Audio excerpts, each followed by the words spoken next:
Hello everyone. स्वागत है आपका मेरी अगली क्लास में। आज हम फोटोसिंथेसिस का नेक्स्ट पार्ट जो है उसका डिस्कशन करेंगे। फोटोसिंथेसिस के नेक्स्ट पार्ट के डिस्कशन में आज जो हम डिस्कस करेंगे वो होगा मैकेनिज्म ऑफ फोटोसिंथेसिस। ठीक है बच्चों, बात किसकी करेंगे आज हम? Mechanism mechanism of photosynthesis. ठीक है, मैकेनिज्म ऑफ फोटोसिंथेसिस की अगर हम बात करें तो हमने अब तक इस बात को अच्छी तरीके से डिस्कस कर लिया था कि फोटोसिंथेसिस जो है वो रिएक्शन दो पार्ट में चलती है। First is light reaction and second is dark reaction. दो पार्ट में फोटोसिंथेसिस की रिएक्शन चलती है। ठीक है बच्चों, अगर हम ध्यान से देखें तो लाइट रिएक्शन में मैंने आप लोगों को ये बताया था कि फॉर्मेशन ऑफ एसिमिलेटरी पावर होता है। क्या होता है बच्चों? फॉर्मेशन ऑफ एसिमिलेटरी पावर होता है। और एसिमिलेटरी पावर क्या है? NaCpH2 एंड ATP, ये दोनों मिलके क्या फॉर्म करते हैं? Formation of assimilatory power. और डार्क रिएक्शन जो होती है, डार्क रिएक्शन में हमेशा फॉर्मेशन ऑफ ग्लूकोज होता है। फॉर्मेशन ऑफ ग्लूकोज होता है। ठीक है बच्चों, अगर हम ध्यान से देखें तो फॉर्मेशन ऑफ ग्लूकोज कभी भी किस में नहीं होता? लाइट रिएक्शन में नहीं होता, ये हम पहले भी डिस्कस कर चुके हैं। और एटीपी और NADPH2 का फॉर्मेशन कभी भी डार्क रिएक्शन में नहीं होता। ठीक है बच्चों, अब जो फर्स्ट रिएक्शन स्टार्ट करेंगे उस फर्स्ट रिएक्शन का नाम लाइट रिएक्शन। लाइट रिएक्शन, सबसे पहली बात, इसको लाइट रिएक्शन क्यों बोलते हैं? क्योंकि ये रिएक्शन हमेशा लाइट की प्रेजेंस में होती है। इसमें होती है बच्चों, लाइट की प्रेजेंस में होती है। ठीक है, लाइट की प्रेजेंस में होती है, इसीलिए हम इसको लाइट रिएक्शन भी कहते हैं। इसके अदर नेम की अगर मैं बात करूं तो इसको हिल रिएक्शन भी कहा जाता है। इसको हिल रिएक्शन क्यों कहा जाता है? कि हिल नाम के साइंटिस्ट ने इसकी डिस्कवरी की थी, इसीलिए इसको हिल रिएक्शन भी कहा जाता है। इसको फोटोकेमिकल रिएक्शन भी कहा जाता है। इसको फोटोकेमिकल रिएक्शन भी कहा जाता है। फोटोकेमिकल रिएक्शन क्यों जाता है? क्योंकि केमिकल रिएक्शन होती है और साथ में लाइट इन्वॉल्व होती है, इसीलिए इसको फोटो केमिकल रिएक्शन भी कहा जाता है।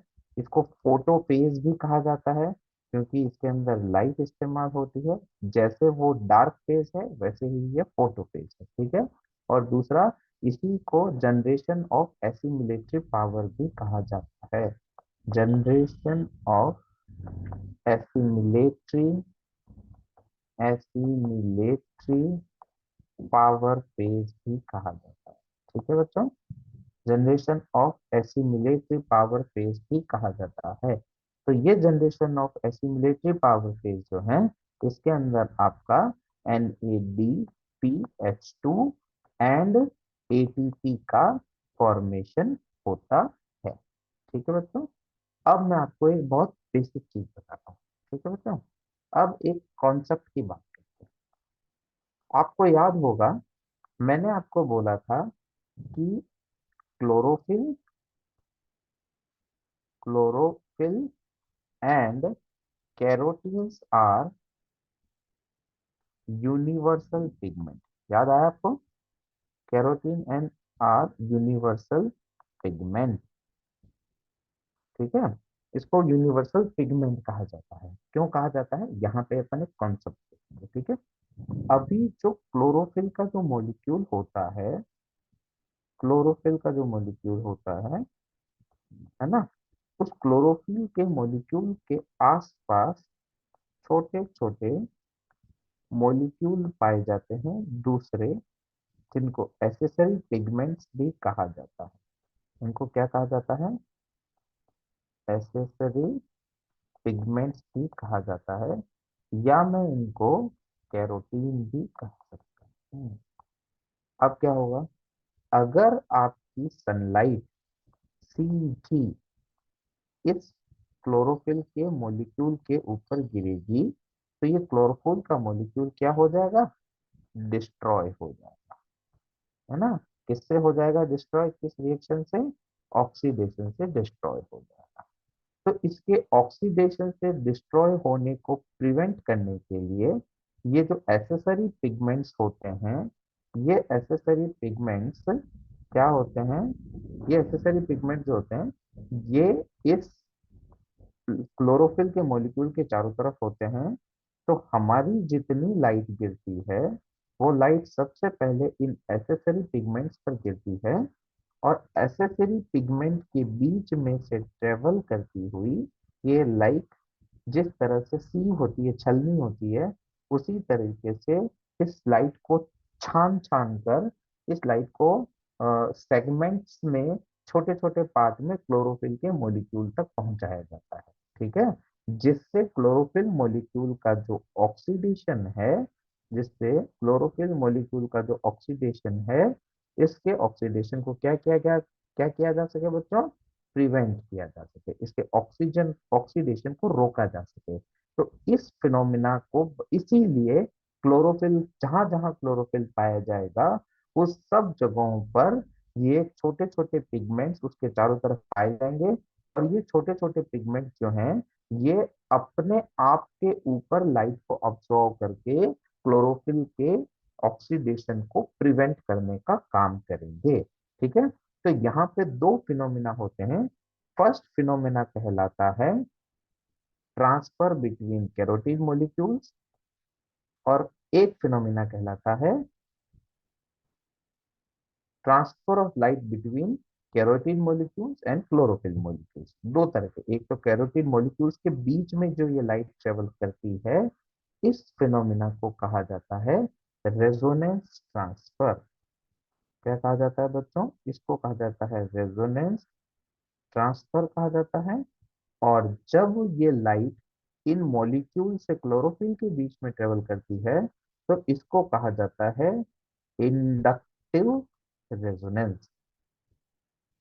इंडक्टिव रेजोनेंस कहा जाता है। तो एक तो होता है रेजोनेंस ट्रांसफर और एक होता है इंडक्टिव रेजोनेंस। ये दोनों, ये बहुत हाई लेवल के एग्जाम में ही पूछा जाता है। सिर्फ सिर्फ एम्स जैसे एग्जामिनेशन के अंदर ये चीज पूछी जा सकती है। तो बच्चों आप इस चीज को थोड़ा सा अटेंटिवली अटेंड कीजिएगा। ठीक है, आप नोट्स बनाते चलें, ये नोट्स आपके बहुत काम आएंगे।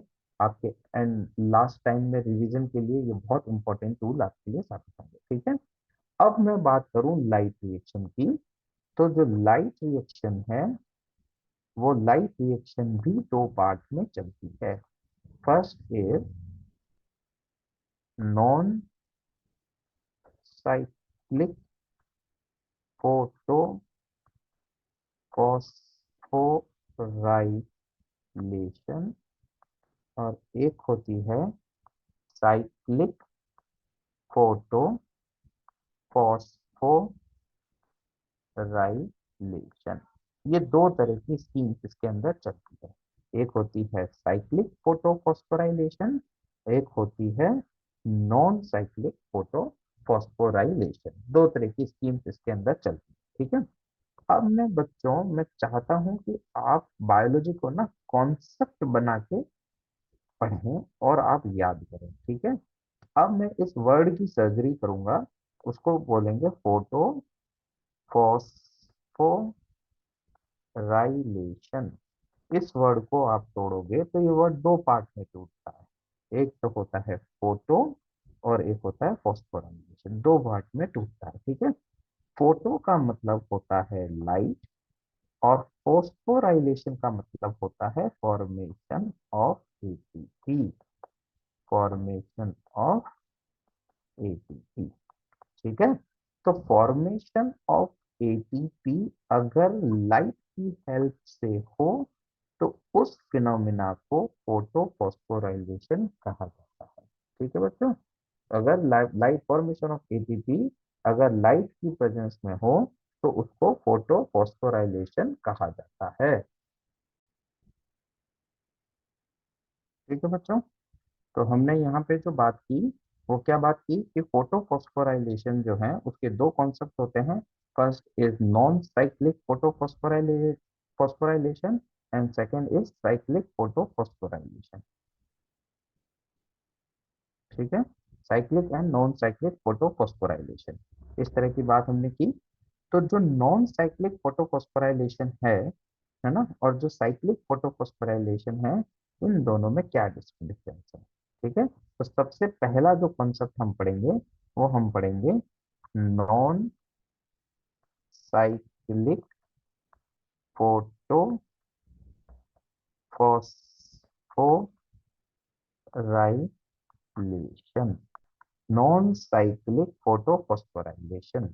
ठीक है, नॉन साइक्लिक फोटोफॉस्फोराइलेशन की हम बात सबसे पहले करेंगे। नॉन साइक्लिक फोटोफॉस्फोराइलेशन को नॉन साइक्लिक इसलिए कहा जाता है बच्चों, क्योंकि नॉन साइक्लिक फोटोफॉस्फोराइलेशन साइक्लिक नहीं होता। दूसरी बात, इसी स्कीम को जेड स्कीम भी कहा जाता है। जेड स्कीम भी कहा जाता है। जेड स्कीम क्यों कहते हैं बच्चों? क्योंकि ये रिएक्शन जेड जेड की शेप में चलती है, इसीलिए उसको फोटोफॉस्फोराइलेशन भी कहा जाता है। ठीक है, अब आप जो कॉन्सेप्ट है उसको थोड़ा सा ध्यान से पढ़िएगा, थोड़ा सा दिमाग लगा के पढ़िएगा। अब है ना, मैं बहुत बेसिक कॉन्सेप्ट के ऊपर जाने वाला हूँ। इस रिएक्शन के अंदर पीएच2 जो होता है वहां से रिएक्शन चालू होती है। ठीक है बच्चों, कहाँ से रिएक्शन चालू होती है? पीएच2 से रिएक्शन चालू होती है। जो पीएच2 होता है उसको P680 भी कहा जाता है, ये तो आप सब लोगों को पता होगा। उसको P680 भी कहा जाता है। ठीक है,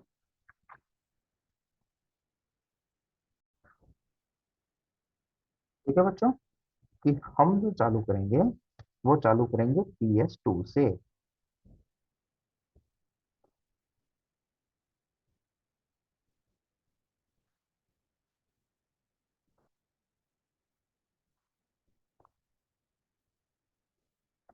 ठीक है, हम चालू करेंगे रिएक्शन को पीएच2 से।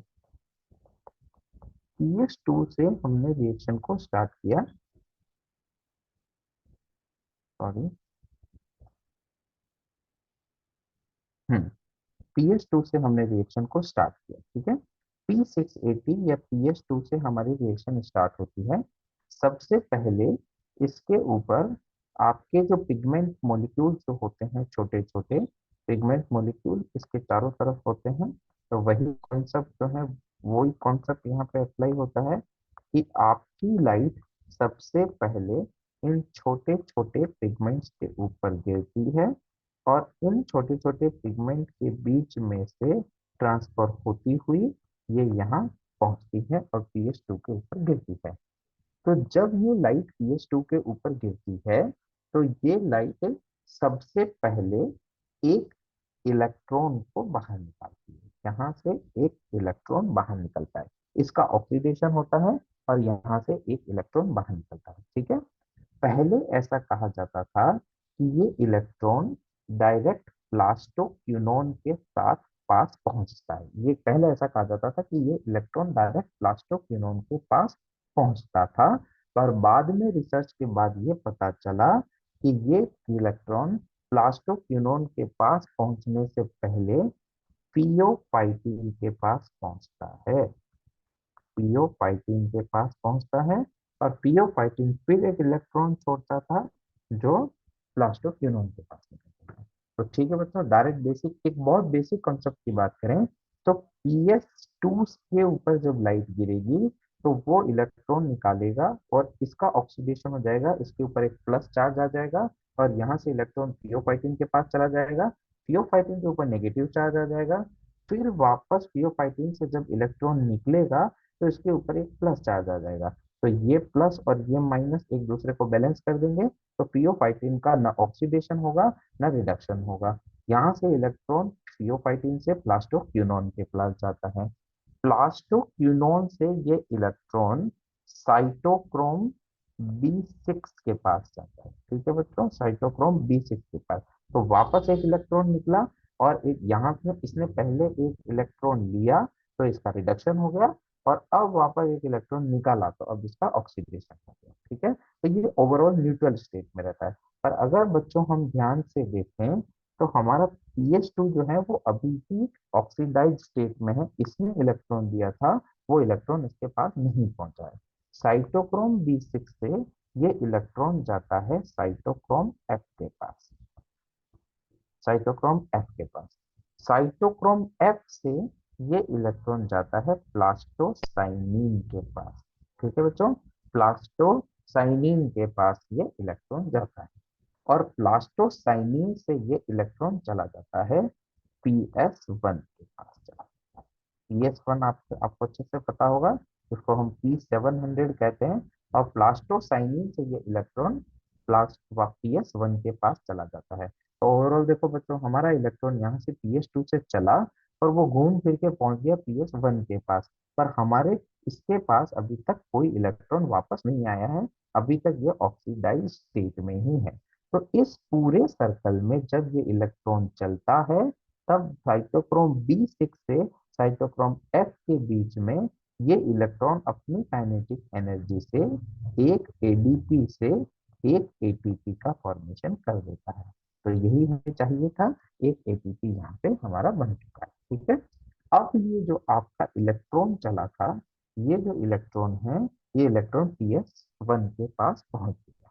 PS1 से ये इलेक्ट्रॉन जाता है, पहले ऐसा माना जाता था कि ये डायरेक्ट पेराडॉक्सिन के पास जाता था।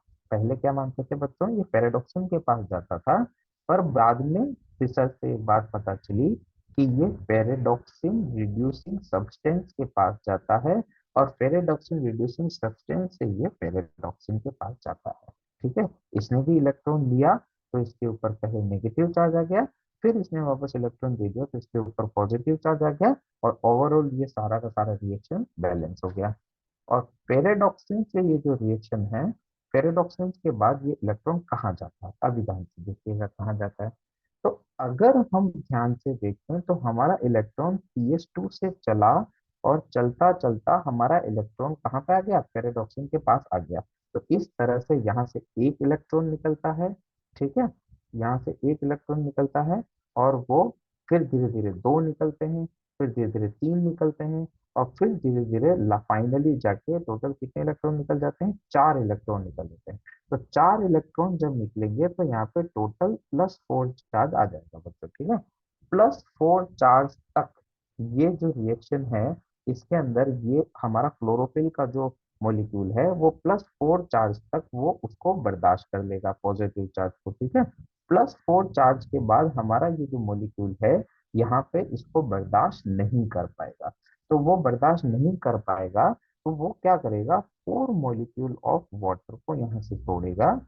और 4 मॉलिक्यूल ऑफ वाटर जो टूटते हैं वो मैग्नीज मैग्नीज क्लोराइड और कैल्शियम की प्रेजेंस में टूटते हैं, और ये बनाएगा 4 molecule of H+ and 4 molecule of OH-। ये चार बनाएगा। अब क्या होगा, ये 4 मॉलिक्यूल ऑफ जो OH आयन है, ये 4 इलेक्ट्रॉन्स बनाएंगे आगे चल के। उसके साथ में 1 मॉलिक्यूल ऑफ ऑक्सीजन बनाएंगे, और 2 मॉलिक्यूल ऑफ वाटर। यहाँ पे ये रिएक्शन इस तरह से चलती है। तो क्या होगा, ये 4 इलेक्ट्रॉन जो हैं, ये 4 इलेक्ट्रॉन वापस किसके पास चले जाएंगे, हमारे P680 के पास चले जाएंगे। तो जो इसने 4 इलेक्ट्रॉन लॉस किए थे, वो 4 इलेक्ट्रॉन इसको वापस मिल जाएंगे, और यहाँ पे हमें एक बाई प्रोडक्ट के रूप में किसका फॉर्मेशन होगा बच्चों, बाई प्रोडक्ट के रूप में ऑक्सीजन का फॉर्मेशन होगा। यहाँ से बाई प्रोडक्ट के रूप में ऑक्सीजन का फॉर्मेशन होगा, साथ में 2 मॉलिक्यूल ऑफ वाटर हमें वापस मिल जाएंगे। अब सवाल ये है कि इन 4 मॉलिक्यूल ऑफ H2 का क्या होगा। ये जो 4 मॉलिक्यूल ऑफ H+ है, ये 4 मॉलिक्यूल ऑफ H+ जो है, ये रिएक्शन को आगे कैरी फॉरवर्ड करने में काम आएंगे। ये 4 मॉलिक्यूल ऑफ H+ जो है, तो यहाँ से होते हुए यहाँ पेरिडॉक्सिन के पास आएंगे, और यहाँ पे 2 मॉलिक्यूल ऑफ NaDP के साथ रिएक्शन करके 2 मॉलिक्यूल ऑफ NaDPH2 का फॉर्मेशन करेंगे। NADPH2 को। तो टोटल क्या हो गया बच्चों, ध्यान से देखो। टोटल हुआ ये कि हमारे जो फोर मॉलिक्यूल थे, ये फोर मॉलिक्यूल ऑफ जो हाइड्रोजन निकले थे, वो यहाँ से ट्रेवल करते करते यहाँ NADPH2 के पास पहुंच गए। और NADPH2 से इन फोर मॉलिक्यूल ने इन NADPH2 से इन फोर मॉलिक्यूल ने यहाँ पे टू मॉलिक्यूल ऑफ NADPH2 का फॉर्मेशन कर दिया, और यहाँ पे एक ATP का फॉर्मेशन कर दिया। तो रिएक्शन पूरी बैलेंस हो गई। रिएक्शन कैसे बैलेंस हो गई? फोर फोर इलेक्ट्रॉन जो थे, वो इलेक्ट्रॉन हमारे NADPH2 के पास, सॉरी PH2 के पास पहुंच गए। और H2 जो थे वो NADPH2 के पास पहुंच गए, ATP बन चुका है, और कोई भी ना ऑक्सीडाइज स्टेट में है, ना अब न कोई रिड्यूस स्टेट में है। तो इस तरह से ये पूरी जेड स्कीम चलती है। और ये जो स्कीम है, ये स्कीम कुछ इस तरह से जेड के फॉर्म में चलती है, इसीलिए इसको जेड स्कीम कहा जाता है। ये स्कीम इस तरह से जेड की फॉर्म में चलती है, इसीलिए बच्चों इसको क्या कहा जाता है? जेड स्कीम कहा जाता है। ठीक है बच्चों, ध्यान से समझ में आ गया बात को आपको पूरा? तो इसमें सबसे इंपॉर्टेंट जो क्वेश्चन यहाँ पे पूछा जाता है, वो अब सवाल ये है कि इससे क्वेश्चन क्या क्या आ सकते हैं। ठीक है, अब इससे क्वेश्चन आ सकते हैं, जो हम क्वेश्चन देखेंगे कि क्या क्या क्वेश्चन आ सकते हैं, हम बात करते हैं इससे क्वेश्चंस क्या क्या आ सकते हैं। ठीक है, क्वेश्चंस क्या क्या आ सकते हैं। देखो, सबसे पहला क्वेश्चन आ सकता है कि ये यहाँ पे ऑक्सीडेशन होता है, तो स्ट्रॉन्गेस्ट जो है वो ऑक्सीडेशन वाला सब्सटेंस कौन सा है? PS2 है। एक क्वेश्चन यहाँ से ये पूछा जा सकता है। दूसरा क्वेश्चन ये पूछा जा सकता है कि PS2 से जो इलेक्ट्रॉन निकलता है उसको सबसे पहले कौन लेता है? इसको सबसे पहले पियोफाइटीन लेता है। एक क्वेश्चन ये पूछा जा सकता है। दूसरा क्वेश्चन ये पूछा जा सकता है कि NADPH2 और ATP के कितने NADPH2 और कितने ATP के फॉर्मेशन होते हैं। तो एक साइकिल अगर हमारा ये चलेगा जेड स्कीम का, तो उसमें एक ATP और दो NADPH2 का फॉर्मेशन होता है। ठीक है, और बाई प्रोडक्ट के रूप में एक ऑक्सीजन निकलती है, और दो मॉलिक्यूल हमें वापस प्राप्त होते हैं। तो इस तरह से ये पूरी जेड स्कीम चलती है। जेड स्कीम के कुछ सैलिएंट फीचर्स हैं जो हम अब देखेंगे कि जेड स्कीम्स में एग्जैक्टली क्या क्या होता है। ठीक है, पहली बात, जेड स्कीम में PS1 एंड PS2 बोथ इस्तेमाल होते हैं। ठीक है, दोनों इस्तेमाल होते हैं।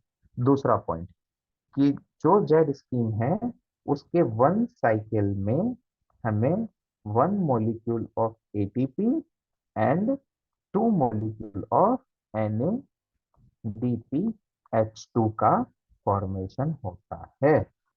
तो अगर मैं पूछूं कि वन मॉलिक्यूल ऑफ ग्लूकोज को बनाने के लिए, अगर मैं एक बहुत बेसिक कॉन्सेप्ट की बात करूं, वन मॉलिक्यूल ऑफ ग्लूकोज को बनाने के लिए हमें टोटल जो है कितने टाइम इस साइकिल को चलाना पड़ेगा, है ना? तो मैं आपको बहुत बेसिक कॉन्सेप्ट बता रहा हूँ, ये चलो मैं आगे डिस्कस करूंगा आप लोगों के साथ कि एक मॉलिक्यूल ऑफ ग्लूकोज बनाने के लिए कितने टाइम्स जो है वो जेड स्कीम चलती है, और कितने टाइम साइक्लिक फोटोफॉस्फोरिलेशन चलता है। ये हम साइक्लिक फोटोफॉस्फोरिलेशन पढ़ने के बाद डिस्कस करेंगे। ठीक है, तो और बाई प्रोडक्ट के रूप में ऑक्सीजन इसका बाई प्रोडक्ट होता है। इसके बाई प्रोडक्ट के रूप में क्या निकलती है? ऑक्सीजन। दूसरा, इसमें फोटोलाइसिस ऑफ वाटर होता है। फोटोलाइसिस ऑफ वाटर कहाँ होता है? जेड स्कीम के दौरान होता है। ठीक है बच्चों, तो ये हमने तीन चार पॉइंट देखे हैं। यहाँ से डायरेक्ट क्वेश्चन आता है, इसमें PS1 और PS2 दोनों काम आते हैं। इसमें एक मॉलिक्यूल ऑफ ATP और टू मॉलिक्यूल ऑफ NADPH2 का फॉर्मेशन होता है। इसके अंदर जो है वो फोटोलाइसिस ऑफ वाटर होता है। ठीक है, हाँ। अब मैं बात करूं यहाँ से, एक ये वाला कॉन्सेप्ट को इसके जेड स्कीम के पॉइंट ऑफ व्यू से देखते हैं। ठीक है, तो एक मॉलिक्यूल ऑफ ग्लूकोज को बनाने के लिए 12 NADPH2 एंड 18 ATP की रिक्वायरमेंट होती है। ये टोटल रिक्वायरमेंट है, टोटल रिक्वायरमेंट, है ना? कि एक ग्लूकोज को आपको बनाना है तो आपको कितने NADPH2 चाहिए? 12 NADPH2 की जरूरत है एक ग्लूकोज बनाने के लिए, और 18 ATP की जरूरत है। तो ये ग्लूकोज जो बनेगा वो साइक्लिक और नॉन साइक्लिक दोनों से मिलकर बनेगा। पर जो हमारा NADPH2 है वो सिर्फ और सिर्फ किससे बनेगा? नॉन साइक्लिक से बनेगा, नॉन साइक्लिक से बनेगा। ठीक है। उसमें क्योंकि साइक्लिक में अभी आपको एडवांस में बता रहा हूँ कि साइक्लिक में कभी भी NADPH2 नहीं बनता, नॉन साइक्लिक में बनता है। तो इस रिएक्शन को नॉन साइक्लिक को 6 बार चलाना पड़ेगा, नॉन साइक्लिक को 6 टाइम्स हमें चलाना पड़ेगा। तो नॉन साइक्लिक अगर 6 टाइम चलेगी तो 6 टाइम चलने से हमें 12 मॉलिक्यूल ऑफ NADPH2 और हमें 6 मॉलिक्यूल ऑफ ATP प्राप्त होंगे। ATP हमें यील्ड होगा। तो 6 टाइम से ये प्राप्त होगा। तो अब बचा क्या? 12 मॉलिक्यूल ऑफ ATP, वो हमारा साइक्लिक से बन जाएगा। ठीक है बच्चों। चलो, फाइनल जो है वो अगला जो पॉइंट है वो आपसे बात करते हैं साइक्लिक फोटोफॉस्फोराइलेशन। अगला जो कॉन्सेप्ट हम पढ़ने वाले हैं वो है cyclic photophosphorylation. Cyclic photophosphorylation, photophosphorylation. अब इसको साइक्लिक क्यों कहते हैं वो अभी हम पढ़ेंगे आगे, तो आपको समझ में आ जाएगा साइक्लिक क्यों कहते हैं। ठीक है। साइक्लिक फोटोफॉस्फोराइलेशन की जो शुरुआत होती है वो हमेशा PS1 से होती है। कहाँ से होती है? PS1 से।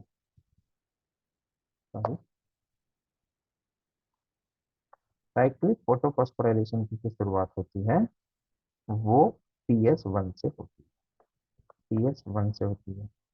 तो PS1 मतलब P700 से होती है। तो सेम वही कॉन्सेप्ट, कैरोटीनॉइड्स पिगमेंट होते हैं तो इसको कवर करके रखते हैं। कैरोटीनॉइड्स पिगमेंट के बीच में से सनलाइट ट्रांसफर होती हुई इसके पास पहुंचती है।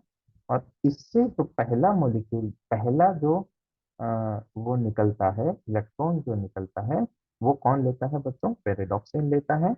आपको पता है इस कॉन्सेप्ट को हमने चेंज किया है। पेरिडॉक्सिन से पहले ये कॉन्सेप्ट ये है FRS के पास जाता है और FRS से इलेक्ट्रॉन पेरिडॉक्सिन के पास जाता है। ठीक है।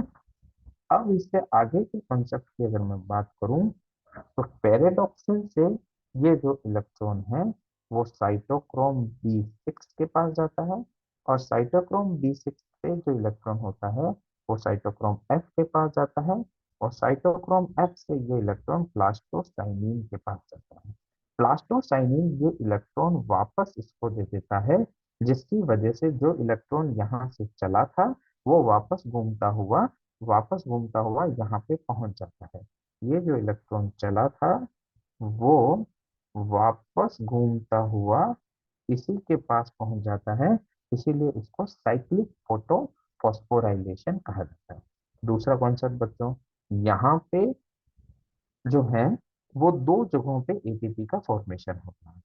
यहाँ पे जो दो जगह है वो एटीपी का फॉर्मेशन होता है। एडीपी से एटीपी एक तो यहाँ बनता है और एक एडीपी से एटीपी यहाँ बनता है, एटीपी यहाँ बनता है। ठीक है। तो इसमें वन साइकिल जो है उससे हमें कितना यील्ड होता है? 2 ATP का फॉर्मेशन होता है।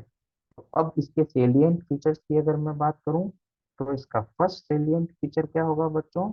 फर्स्ट सेलिएंट फीचर, इसमें ओनली PS1 या P700 का यूज होता है।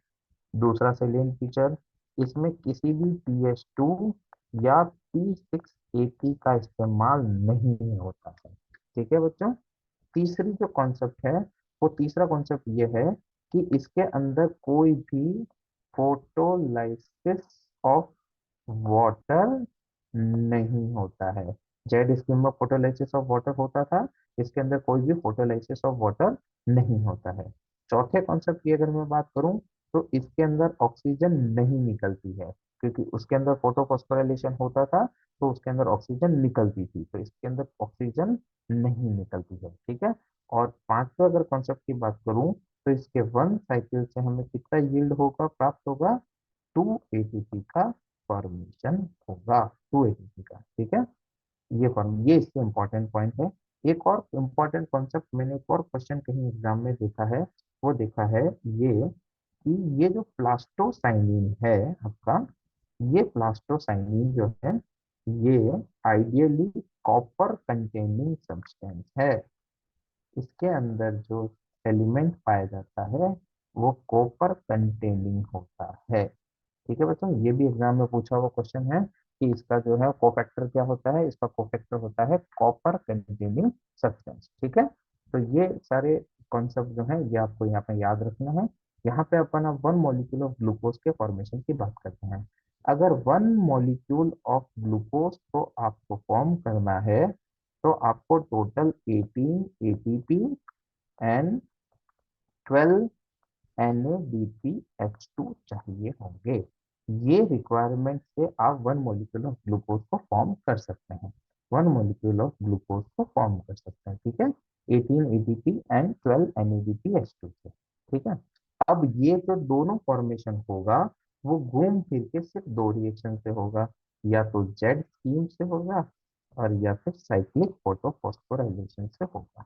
ठीक है, अब जेड स्कीम जो है उसके एक साइकिल से 2 ATP और 1 NADPH2 बनता है, और इसके एक साइकिल से हमेशा 2 ATP बनते हैं। ठीक है बच्चों, तो अगर हम ध्यान से देखें तो वो कॉन्सेप्ट ये कहता है कि अगर ये रिएक्शन 6 टाइम चलेगी, और अगर ये रिएक्शन 6 टाइम चलेगी तो ये सारे प्रोडक्ट 6 टाइम्स हमें प्राप्त होंगे।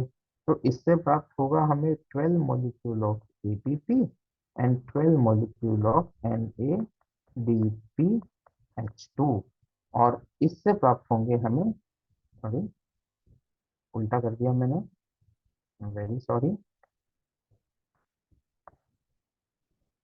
यहाँ पे उल्टा हो चुका है।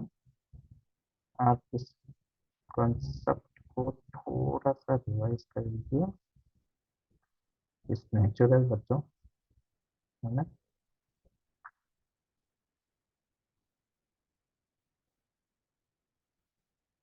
हम्म, तो आपके पास 6 ATP और इससे एक एटीपी और 2 NADPH2 का फॉर्मेशन होगा, तो इससे टोटल 6 ATP और 12 NADPH2 बन जाएंगे। और जो रिमेनिंग 12 ATP बनेंगे, बचेंगे, वो हमें यहाँ से मिल जाएंगे।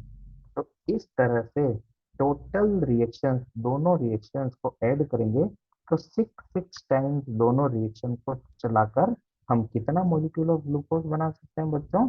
1 मॉलिक्यूल ऑफ ग्लूकोज को फॉर्म कर सकते हैं। ठीक है बच्चों, तो यहाँ तक जो हमने कंसेप्ट पढ़ा, ये पूरा का पूरा जो कॉन्सेप्ट था, ये लाइट रिएक्शन यहाँ खत्म होती है। तो इस तरह से लाइट रिएक्शन में हम एटीपी और NADPH2 को साइक्लिक और नॉन साइक्लिक फोटोफॉस्फोराइलेशन से लगातार बनाते रहेंगे, और हम इसी एनर्जी एसिमुलेटरी पावर का यूज करके जो है वो हम डार्क रिएक्शन के अंदर ग्लूकोज का फॉर्मेशन बनाते रहेंगे। बच्चों, मैं आपसे एक बात बोलना चाहता हूँ कि ये जो पूरा रास्ता है जो आपने प्री मेडिकल का चुना है, इस रास्ते की सबसे इम्पोर्टेंट बात ये होती है कि इसमें कंसिस्टेंसी ही आपको जो है वो जीत हासिल करवाती है। तो इसीलिए अगर आपको ऐसा लगता है जिंदगी के किसी भी मुकाम पे कि आप कंसिस्टेंट नहीं हो पा रहे हैं, तो सबसे पहला फोकस जो है वो कंसिस्टेंसी पे रखिए, क्योंकि इतने लंबे रास्ते में कंसिस्टेंसी ही आपका सबसे बड़ा हथियार बनती है। और डेली जो आप थोड़ा थोड़ा पढ़ते हैं और डेली आप थोड़ा थोड़ा जो नॉलेज हासिल करते हैं, वही एक दिन आपके एग्जाम में एक बड़ा टूल बनकर आपको उस एग्जाम में लड़ने के लिए हेल्प करता है। इसीलिए इन छोटे छोटे कॉन्सेप्ट को आपके पास रखें, लिख के रखें, नोट करके रखें, और लगातार नोट बना के रखें। और कोई भी किसी भी टाइप का कोई डाउट हो तो बच्चों डाउट बॉक्स के अंदर जो क्वेश्चन बॉक्स है उसके अंदर अपना क्वेश्चन जो है वो पोस्ट करें। मैं आपको रिप्लाई करूंगा एज सुन एज पॉसिबल। और इस चैनल को ज़्यादा से ज़्यादा सब्सक्राइब करें और ज़्यादा से ज़्यादा लोगों तक पहुंचाएं। नेक्स्ट क्लास में हम फोटोसिंथेसिस के नेक्स्ट पार्ट के साथ वापस आपसे मिलेंगे। तब तक के लिए goodbye, all the best.